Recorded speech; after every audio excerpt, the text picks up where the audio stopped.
Muy buenos días, bienvenido a su espacio Panorama Social Iberoamericano, que se transmite por su canal de televisión 24 Horas Noticias, desde nuestra plataforma en Santa Fe de Bogotá, irradiado en idioma español para Iberoamérica, el Caribe, la costa este de los Estados Unidos y Europa Occidental. Les habla Eduardo Guzmán Pérez, su corresponsal especial desde el 2014 y analista político. En la primera parte de este programa hablamos de que en Venezuela han habido cinco etapas de periodos políticos en Venezuela, que han habido 16 reformas constitucionales, 7 constituciones originarias y un estatuto electoral, que cada periodo dura 40 años y que esos 40 años se distribuyeron en el siglo XIX entre la oligarquía liberal y conservadora, que duraron 80 años en el poder. Luego la aparición de los andinos en 1999, que duró 40 años en el poder y termina con el gobierno del presidente Marcos Pérez Jiménez. Y después la democracia de los partidos, de dictadura de los partidos, que fenece en la forma más brutal, yéndose por el barranco de la historia en las elecciones del 8 de diciembre de 1999, que le dio paso a una nueva generación con destino histórico. Hemos tenido de los 225 años de gobierno, 180 años de gobiernos militares. Y esta es una realidad histórica, es un fenómeno sociomilitar, sociopolítico y socioelectoral que no se ha estudiado con profundidad. Y los historiadores, los analistas políticos, los abogados, los especialistas en derecho constitucional, los especialistas en derecho social, estamos en este momento abocados a estudiar por qué ocurrieron ese fenómeno del caudillismo, de la presencia del militarismo, en un país que ha tenido una larga tradición donde el factor militar ha sido uno de los componentes más importantes del poder nacional. Así nos lo enseñaron a nosotros en las escuelas militares.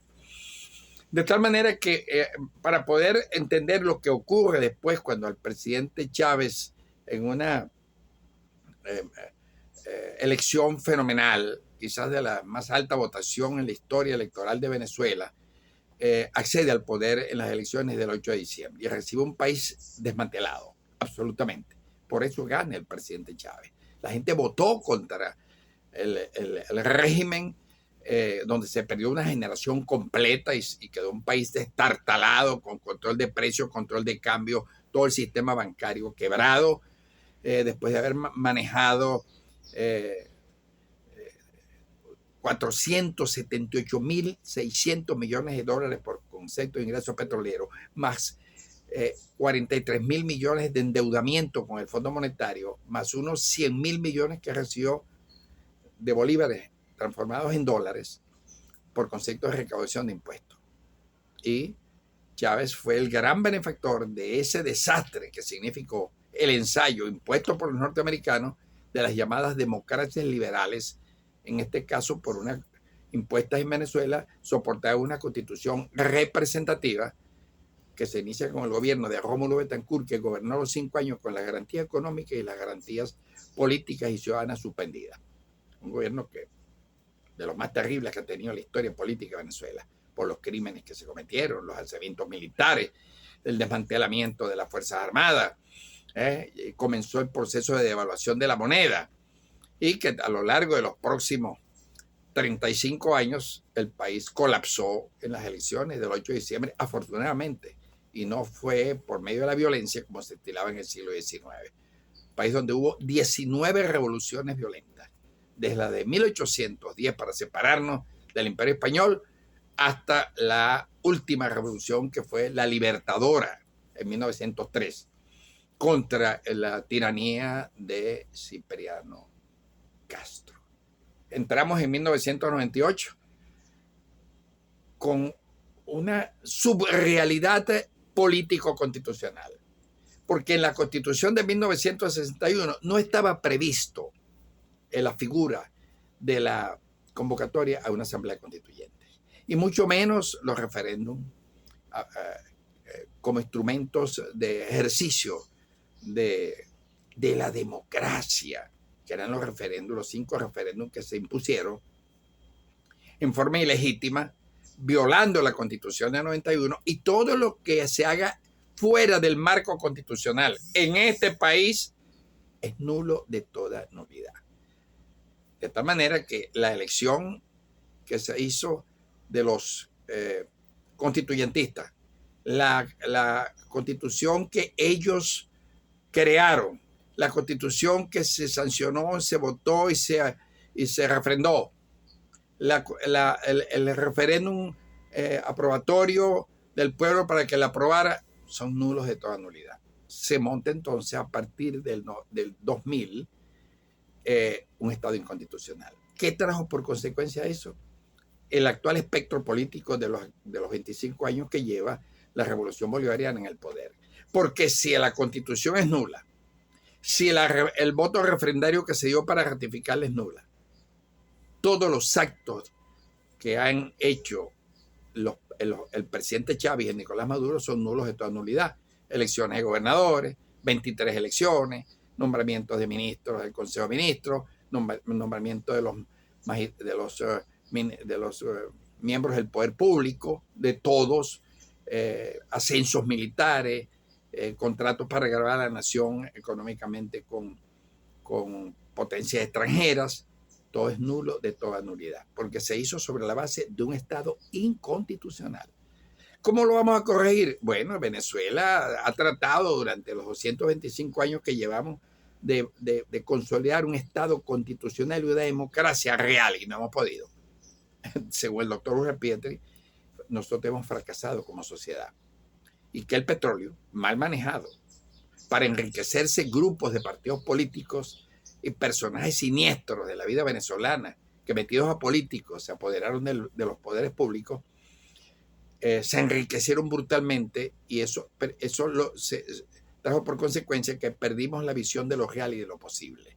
Y ahí está el país de nuevo, con gravísimos problemas que los arrastra desde que el presidente Pérez Jiménez, el único gobierno que tuvo una base filosófica, que fue el Nuevo Ideal Nacional, soportado en la teoría del positivismo, del grande libro de uno de los eruditos más importantes e ideólogos de Venezuela, el doctor Laureano Abadía Alán, que quedó expresado en su libro Cesarismo Democrático, logró un objetivo.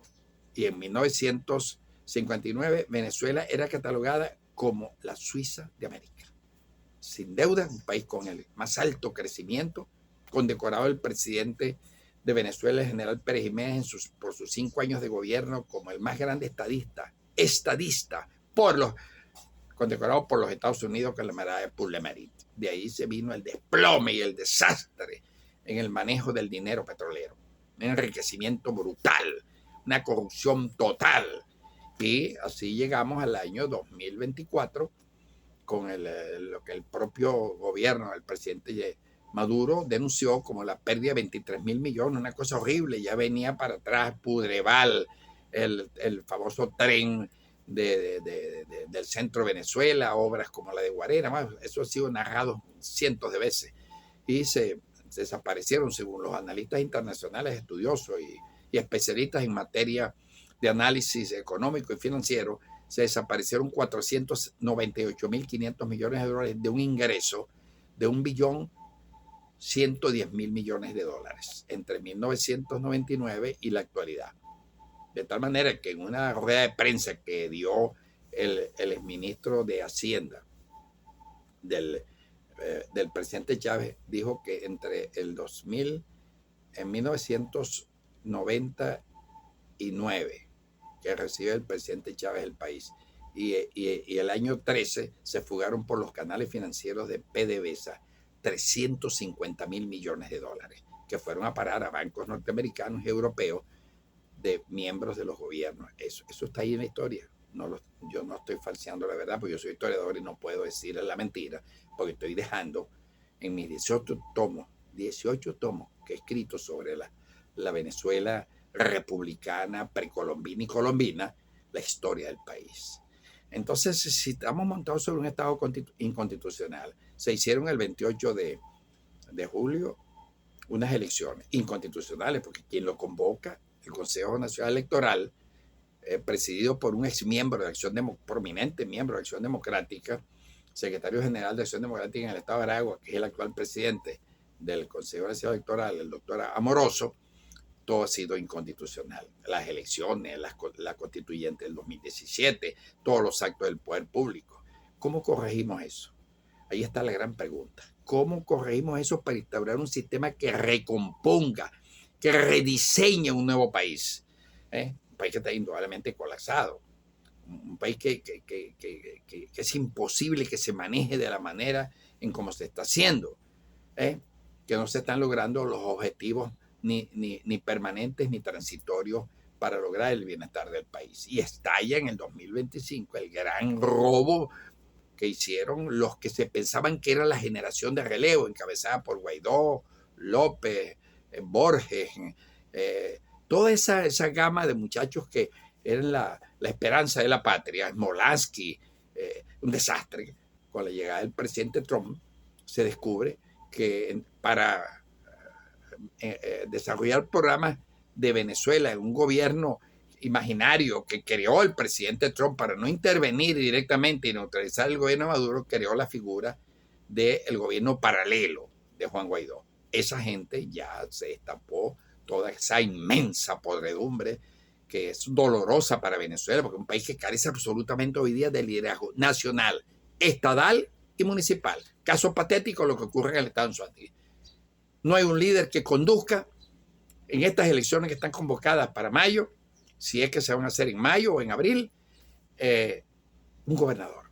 No hay, ni en los sectores opositores de la vieja clase política de Acción Democrática, COPEI, lo que de ella se derivó, ni en el gobierno actual, en el proceso político del PSUV, que tiene grandes problemas internos, grandes batallas se están librando dentro del PSUV, tiene un líder para dirigir al Estado de Anzoátegui, un Estado estratégico, de los más importantes porque tiene el mayor poder y potencial geoeconómico de Venezuela, por su ubicación estratégica, por su puerto, por su refinería, por la mesa de Guanipa, por todo el potencial agroeconómico que tiene.